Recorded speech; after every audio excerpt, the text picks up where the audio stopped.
The headlights caught them, standing in the middle of the road, holding hands.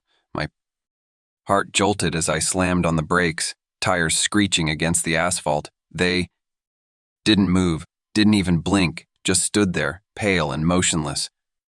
The woman's head tilted, unnaturally slow, and her eyes locked onto mine through the windshield. A cold sweat prickled down my neck as her mouth stretched into a grin too, wide for her face, revealing teeth that didn't seem human.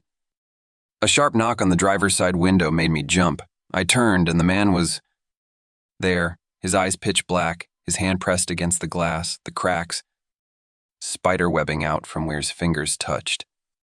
The car engine stuttered and fell silent, plunging the night into an oppressive stillness. Then from the back seat, a whisper brushed against my ear, low and guttural. Shouldn't have stopped. The door clicked shut behind me, and for the first time in hours, I felt the stillness of my own house.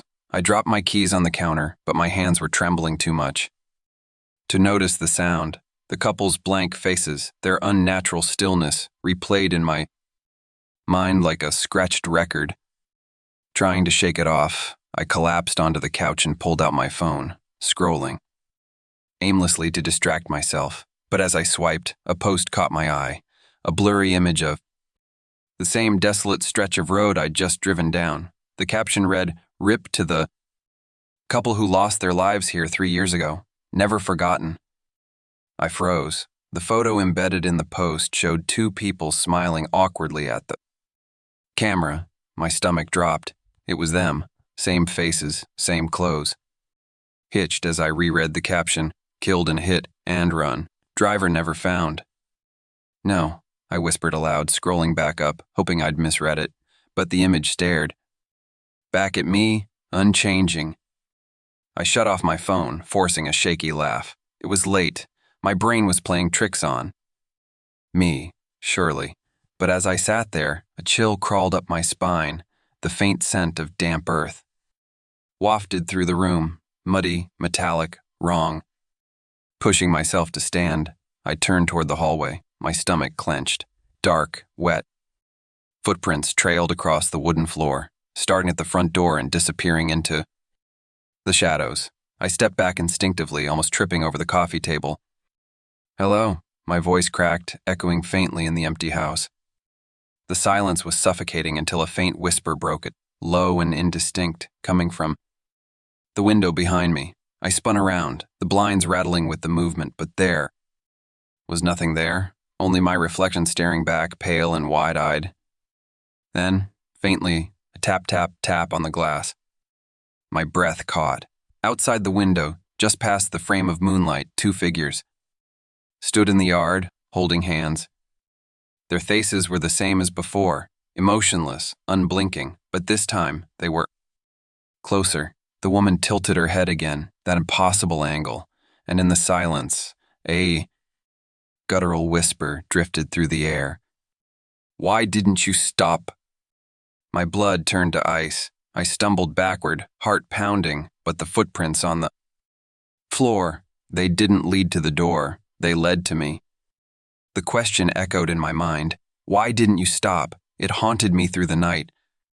Every creak of the house making me jump, every shadow twisting into something that wasn't there. By morning, exhaustion mixed with dread, and I knew I couldn't just ignore it. I needed answers. I started with a quick search online, typing couples standing on road at night into the search bar. My hands shook as I scrolled past generic results until a local news article caught my eye. The headline was simple but chilling: "Fatal hit" and "Run-on County Road, couple killed." The article detailed their names: Matthew and Aaron Caldwell. Married, troubled, dead. I read on, a knot forming in my stomach. Aaron had filed for divorce just weeks before the accident, citing years of abuse. Matthew was known for his violent temper, and locals speculated the accident wasn't so accidental after all. But the most unsettling part, the case was never solved. No suspects, no closure, just tragedy.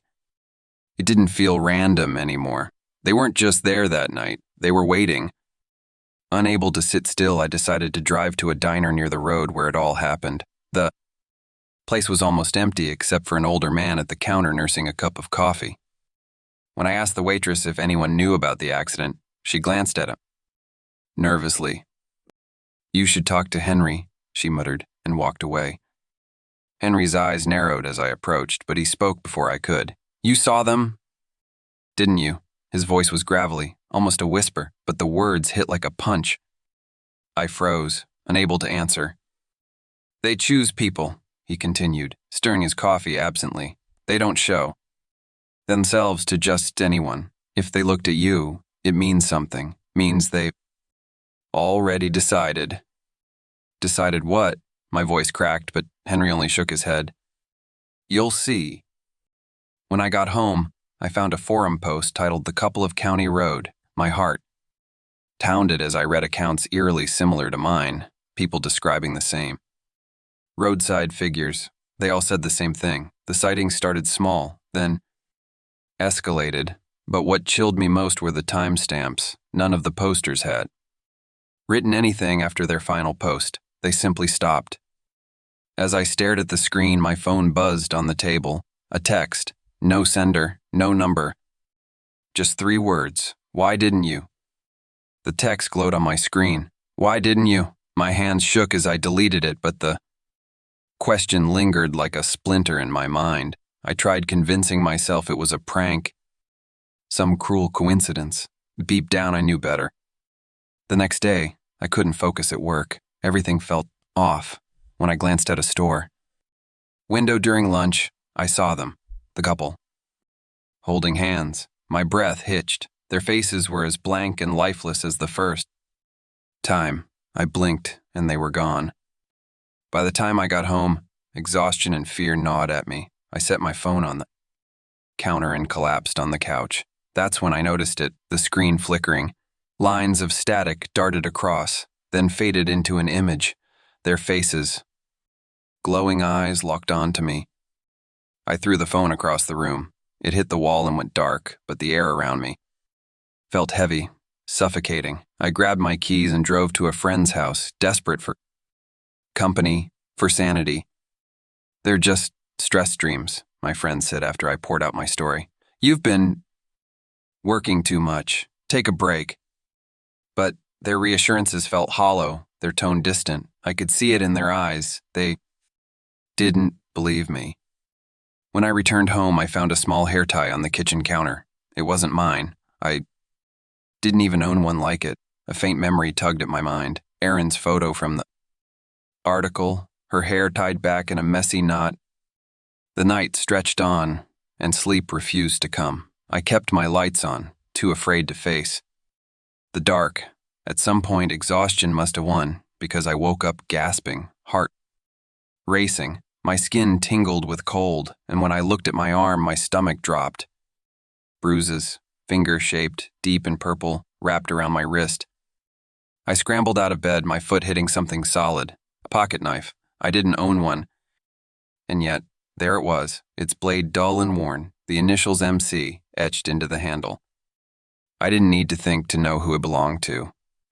The lights flickered. My breath hitched as the room fell silent, impossibly still. Then from the shadows, a whisper, "It's not over." The knocking started at midnight. At first, it was soft, almost hesitant, like the sound of branches brushing against the house. But soon it grew louder, rhythmic, and deliberate. I froze in bed, clutching the blanket as if it could protect me. My breath came in short gasps as the sound echoed through the house. Summoning what little courage I had, I crept to the front door. My hands trembled as I reached for the peephole, but all I saw was darkness. A strange kind of darkness, too thick, too unnatural. A sudden, sharp knock made me stumble back. My heart thundered in my chest. When I dared to glance out the window, I saw them. The couple stood at the edge of the driveway exactly as they had before, motionless, staring, holding hands. But something had changed. Their figures were more defined, their presence heavier, as if they were crossing into my world. Their whispers began faint at first, then growing louder, overlapping, distorting. Words were tangled in static, but one phrase cut through the noise. "You can't leave." Panic surged through me. I grabbed my car keys and bolted to the garage. I didn't think, didn't plan, just drove. The tires screeched as I sped down the empty streets, the headlights cutting through the night.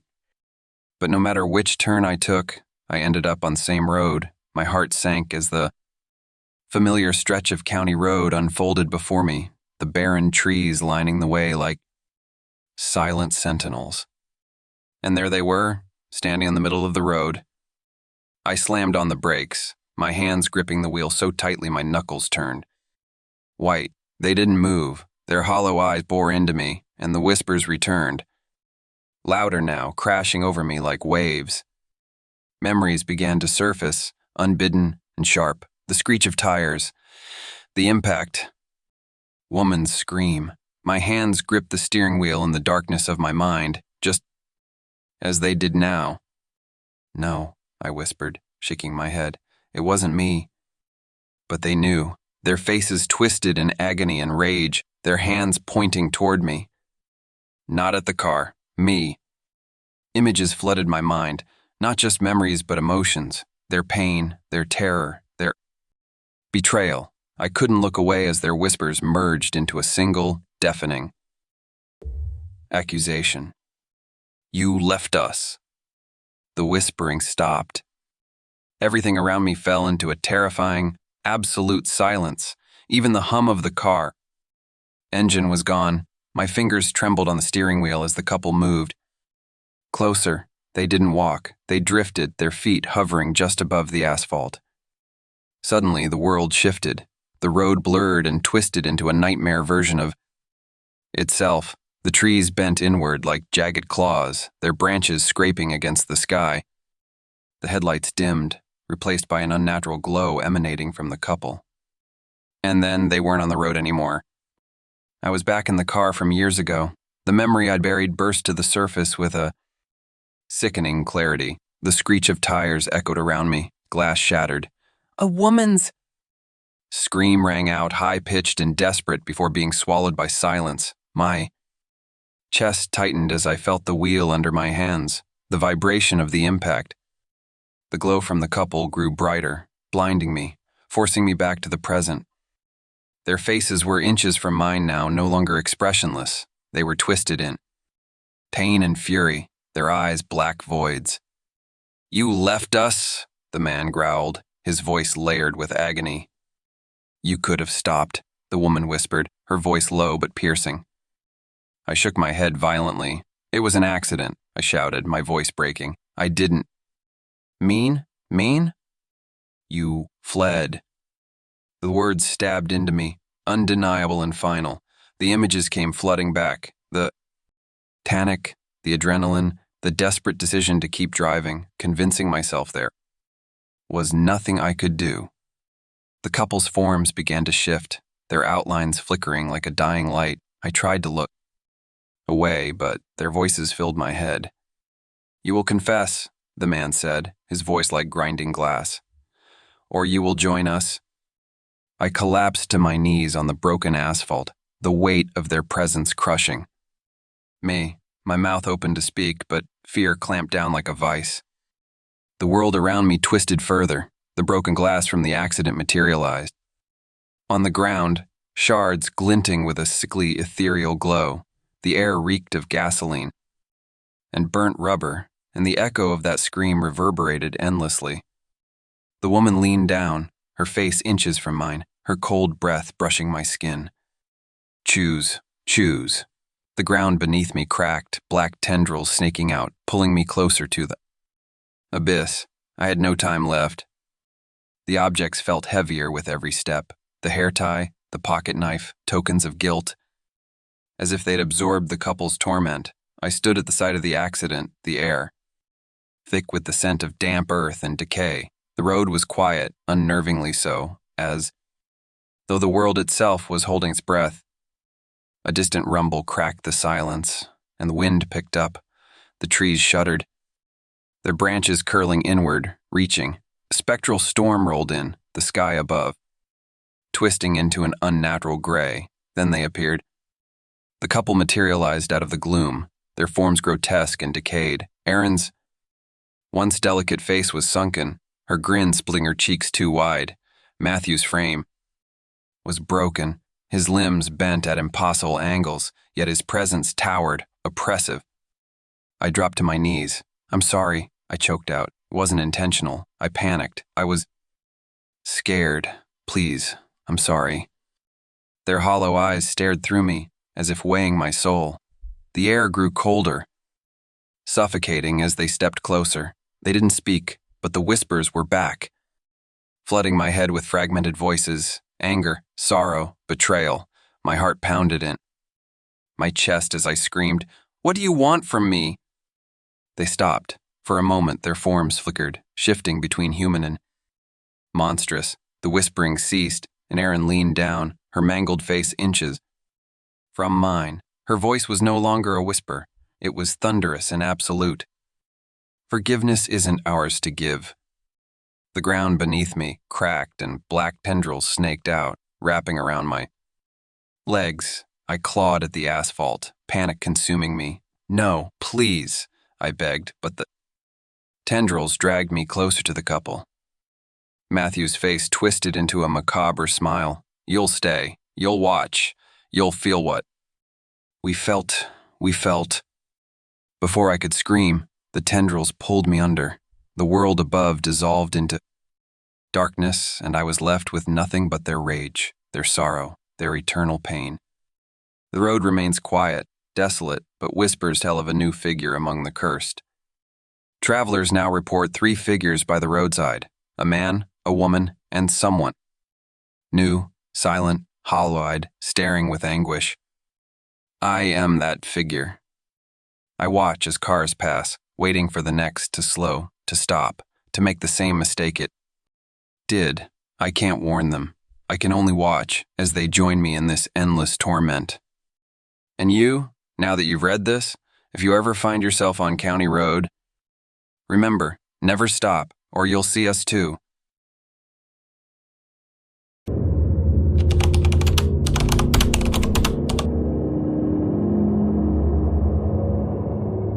The red light cast an eerie glow inside the car, bathing everything in crimson.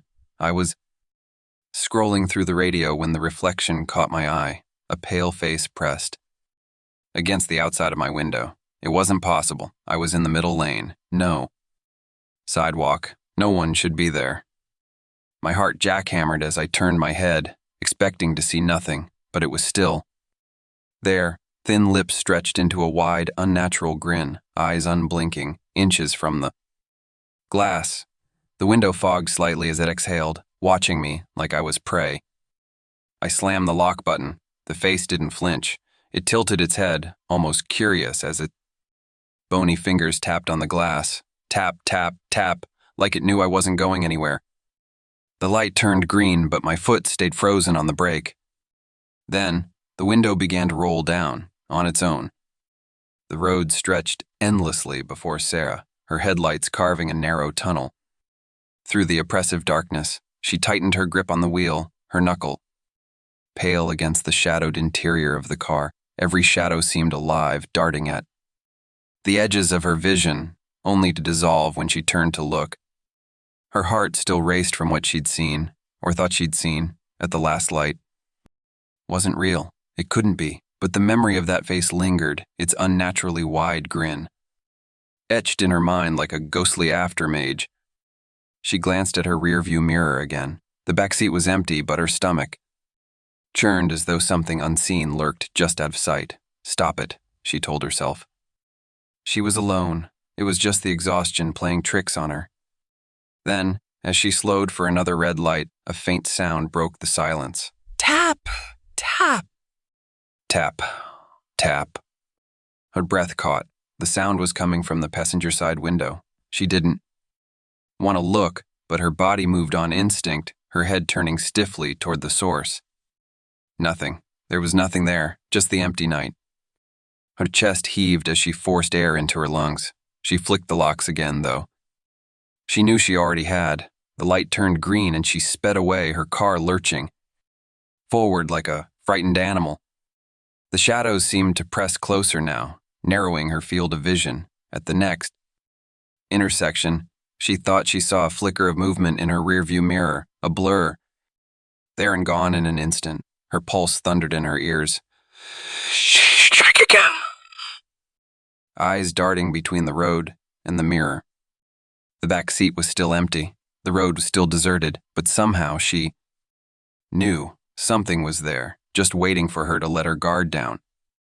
The light turned red, and Sarah's car rolled to a stop, the silence pressing down on her. Like a heavy blanket, she sat stiffly, her eyes fixed on the glowing traffic light ahead. Her hands trembled on the steering wheel, her breath shallow and uneven. The eerie tapping sound was back, louder, more insistent, like fingernails drumming against glass. She froze. The noise wasn't coming from her passenger side window this time. It was behind her. Her stomach churned. She could feel the air shift in the car, the weight of something unnatural filling the small space. Summoning every ounce of courage, she glanced at the rearview mirror. Her blood turned to ice.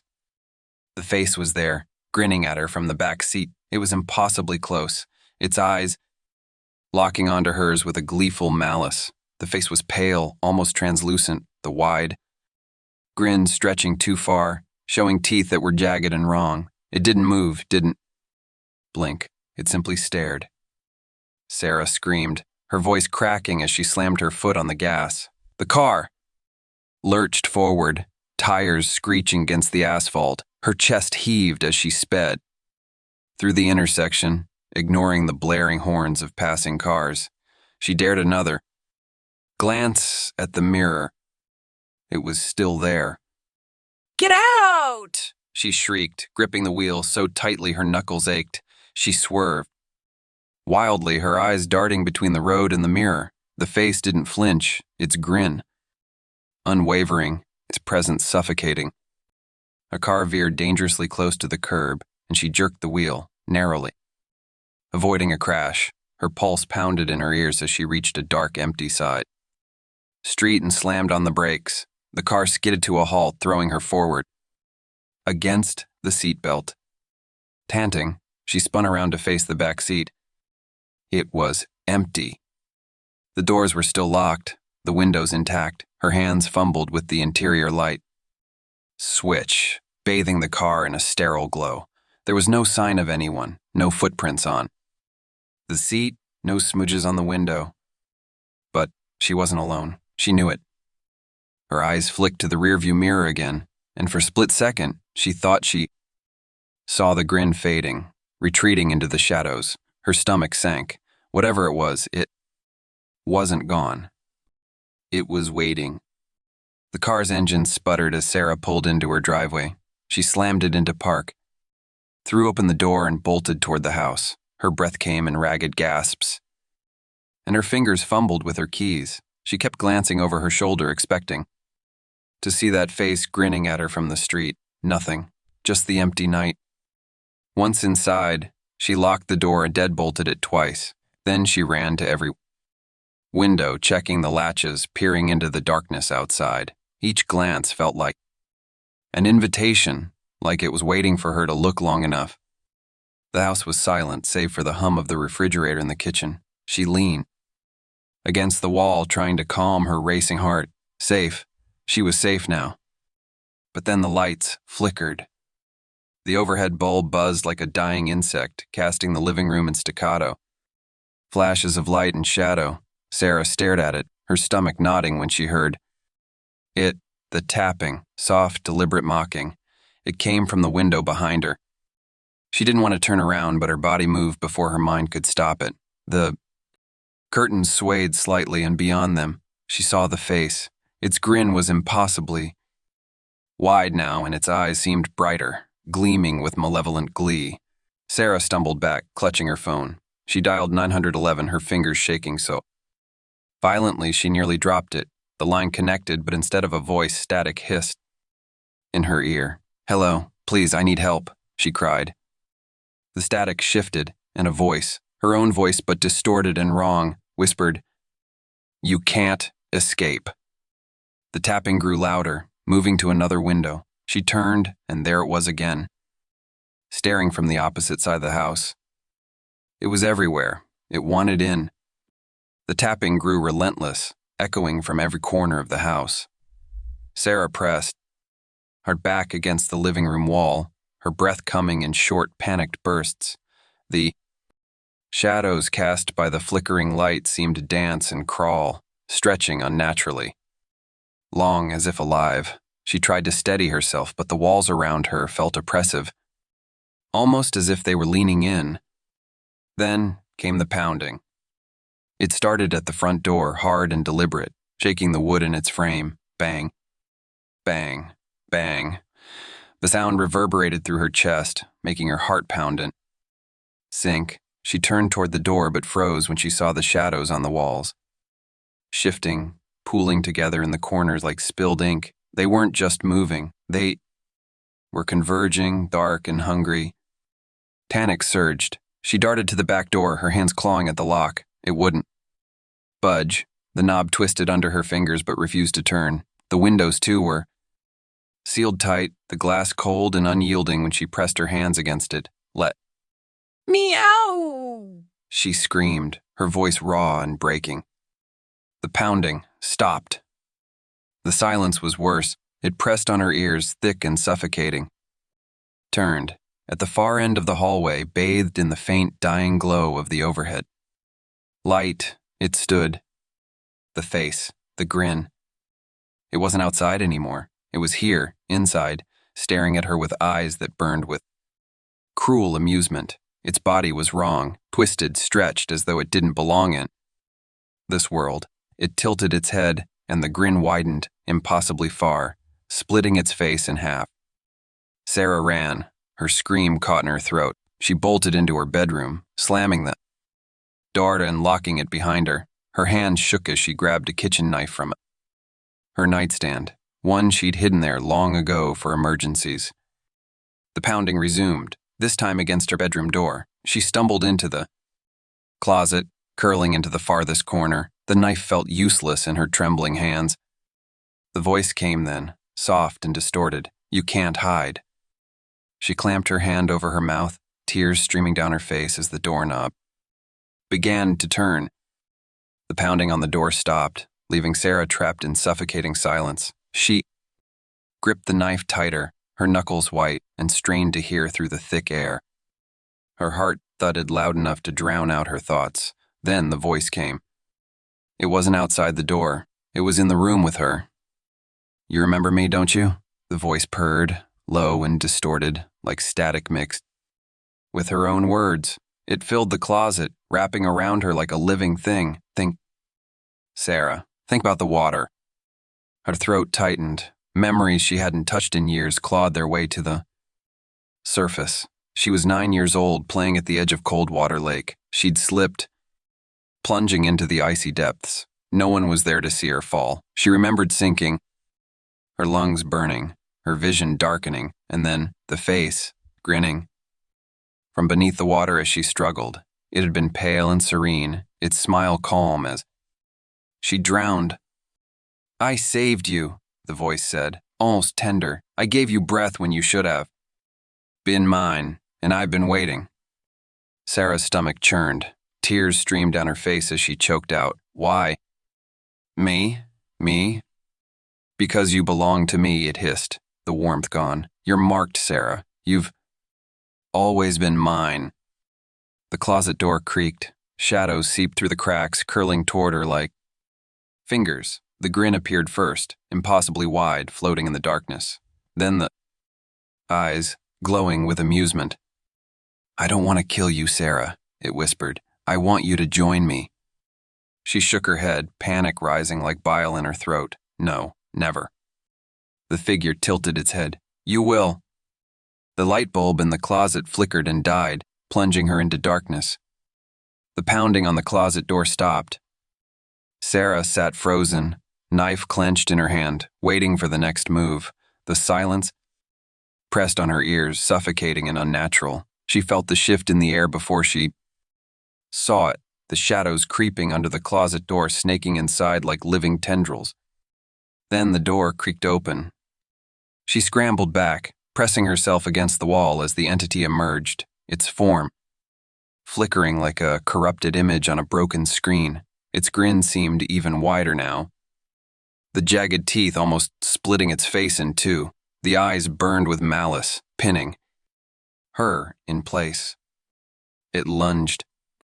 Sarah screamed, swinging the knife wildly. The blade connected, but instead of blood, the entity's form shimmered, distorting like smoke caught in the wind. It hissed, recoiling, but the grin never faded. "You can't hurt me," it sneered, "but you can make this easier." She swung again, this time with more force, slashing through its chest. The entity flickered violently, its shape unstable. For the first time, its grin faltered. Sarah seized the moment and ran, her feet pounding down the hallway. Her eyes caught the glint of the hallway mirror. The entity's reflection was clearer there, more solid. Its grin returned as it stepped closer, its voice reverberating in her skull. "You can't run, Sarah." Desperate, she turned and screamed, "Watch me." She hurled her body into the mirror, shattering the glass into jagged shards. The entity howled, its form splintering with the shards, fragments of its grin scattered across the floor. The sound was unbearable, a high-pitched wail that pierced her skull. The house fell silent. Sarah collapsed to the floor, trembling, her body shaking uncontrollably. The broken glass, gasping for breath, surrounded by pieces of her own distorted reflection. The entity was gone. Or so she thought. A faint chuckle echoed behind her, low and distant. She didn't turn around. The days that followed were a blur of denial and desperation. Sarah packed her things and left the house behind, moving into a cramped apartment miles away. She avoided dark places, mirrors, and especially red lights. She convinced herself that she had beaten it, that breaking the mirror had ended whatever it was. But deep down, she knew. Better. Weeks passed. She returned to her routines, cautiously rebuilding a sense of normalcy. Her nights, however, were plagued by dreams, cold water filling her lungs, that face staring up from the depths. She'd wake up gasping, but she refused to give in to the fear. It's gone. It's over. One rainy evening, Sarah found herself stopped at a red light. She tightened her grip on the steering wheel, her gaze locked on the glowing circle ahead. The rain streaked the windshield, distorting the world outside. The intersection was empty, eerily quiet except for the rhythmic tapping of water on glass. She glanced at her rearview mirror and froze. The grin was there, impossibly wide, stretching across her own reflection. Her eyes in the mirror weren't her own. They glowed faintly malevolent and knowing. The grin widened further as the reflection leaned closer, whispering with her voice, "You didn't run, Sarah. You never will." Her scream echoed in the silence as the light turned green. "If you dare, share this story, but beware. Every retelling draws it closer. Are you certain you're alone as you finish this? Look closer. Are your eyes still your own? Your own?"